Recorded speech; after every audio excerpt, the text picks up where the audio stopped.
अगर पिछड़ा कथावाचक बनता है तो उसका मुंडन करा दिया जाता है, सर जो है छील दिया जाता है और नाक रगड़वाया जाता है।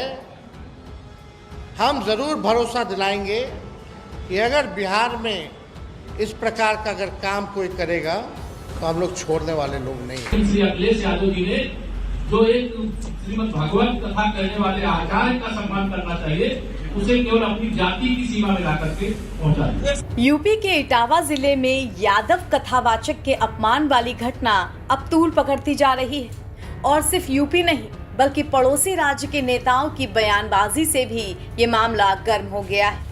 बिहार में नेता प्रतिपक्ष तेजस्वी यादव ने इस पूरे मामले को दलितों, पिछड़ों और अति पिछड़ों से जोड़ते हुए बीजेपी को घेरा है।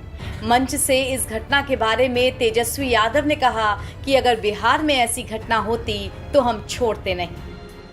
अगर पिछड़ा कथावाचक बनता है तो उसका मुंडन करा दिया जाता है, सर जो है छील दिया जाता है और नाक रगड़वाया जाता है। हम ज़रूर भरोसा दिलाएंगे कि अगर बिहार में इस प्रकार का अगर काम कोई करेगा तो हम लोग छोड़ने वाले लोग नहीं हैं। हम लोग बहुसंख्यक लोग हैं और आप देखिएगा कि पिछड़ा दान देने के लिए है, चढ़ावा चढ़ाने के लिए है, कथा सुनने के लिए भी है, लेकिन कथा सुनाने के लिए नहीं है। ये तो अन्याय है। तो हम लोग सब लोगों को एकजुट होने की ज़रूरत है। जो मौजूदा सरकार है, चाहे केंद्र में या राज्य में, सामंतवादियों ने कब्जा कर रखा है और बिहार से सामंतवाद को खत्म करके दिल्ली का भी सामंतवाद को हम लोग को खत्म करना पड़ेगा। वहीं इस पूरे मामले पर सपा के राष्ट्रीय अध्यक्ष अखिलेश यादव ने भी बीजेपी पर आरोप लगाए थे और इसके बाद डिप्टी सीएम केशव प्रसाद ने इसे लेकर सोशल मीडिया पर काफी कुछ लिखा था। अब केशव प्रसाद मौर्य ने एक बार फिर मीडिया के सामने सपा और अखिलेश यादव पर सवाल उठा दिए, साथ ही कहा कि इस मुद्दे को सपा ने सिर्फ जाति तक लाकर सीमित कर दिया। और जिन लोगों ने श्रीमद् भागवत कथा के लिए व्यासपीठ पर जो विराजमान थे, उनका व्यासपीठ में आचार्य के रूप में सम्मान होना चाहिए। अगर उनका किसी ने सम्मान नहीं किया तो वो गलत किया है, जिन लोगों ने गलत किया उनके खिलाफ कार्रवाई होगी।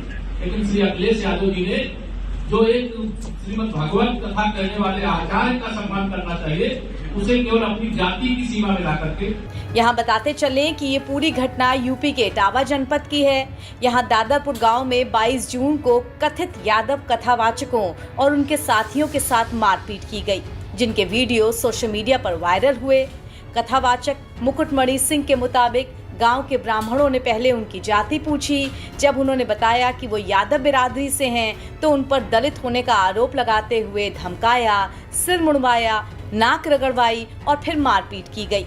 हालांकि इस मामले के तूल पकड़ने के बाद गांव वालों की तरफ से ये बात कही गई कि कथावाचकों ने महिलाओं के साथ अभद्र व्यवहार किया था और इसके बाद जब पुलिस इस पूरे मामले की छानबीन में जुटी तो खुद कथावाचकों के 2 अलग अलग जाति के नाम से आधार कार्ड पाए गए, जिसमें अब पुलिस तफ्तीश के निर्देश भी दे दिए गए हैं। लेकिन जिस तरह से ये पूरा प्रकरण अब कथावाचकों से आगे निकलते हुए यूपी की राजनीति को गरमा रहा है, उससे देखना दिलचस्प होगा कि इसका निर्णय क्या निकलता है।